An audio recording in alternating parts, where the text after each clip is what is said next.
LKG മുതൽ ഒരേ ക്ലാസ്സിൽ പഠിച്ച വേർപിരിയാത്ത കൂട്ട് അഭിജിത്തും നബീലും മരണത്തിലും തുടർന്നു. രണ്ടുപേരും തോന്നക്കൽ ബ്ലൂ മൗണ്ട് പബ്ലിക് സ്കൂളിൽ +1 കൊമേഴ്സ് വിദ്യാർത്ഥികളാണ്. 27-ന് സ്കൂളിലെ ഓണാഘോഷത്തിൽ ഒരേപോലുള്ള നീല ഷർട്ടും കരയുള്ള മുണ്ടും ധരിച്ച് മൊബൈൽ ഫോണിൽ പകർത്തിയ ചിത്രമാണ് കൂട്ടുകാരും അധ്യാപകരും വേദനയോടെ പങ്കുവെക്കുന്നത്.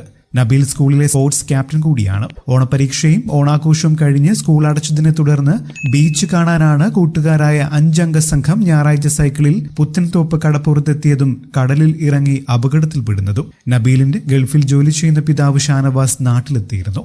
4ാം ക്ലാസ് വിദ്യാർത്ഥിയായ നജീമാണ് നബീലിന്റെ അനുജൻ. തിങ്കളാഴ്ച ഉച്ച കഴിഞ്ഞ് വീടിന് സമീപത്ത് അഭിജിത്തിന്റെ മൃതദേഹം സംസ്കരിച്ചിരുന്നു. വിദ്യാർത്ഥികളും അധ്യാപകരും അടക്കം വൻ ജനാവലി രണ്ടുപേർക്കും അന്ത്യോപചാരം അർപ്പിച്ചിരുന്നു. ഞായറാഴ്ച വൈകിട്ടാണ് 5 വിദ്യാർത്ഥികളുടെ സംഘം കടലിൽ ഇറങ്ങിയത്. 3 പേരെ നാട്ടുകാരും മത്സ്യത്തൊഴിലാളികളും ചേർന്ന് രക്ഷപ്പെടുത്തിയിരുന്നു.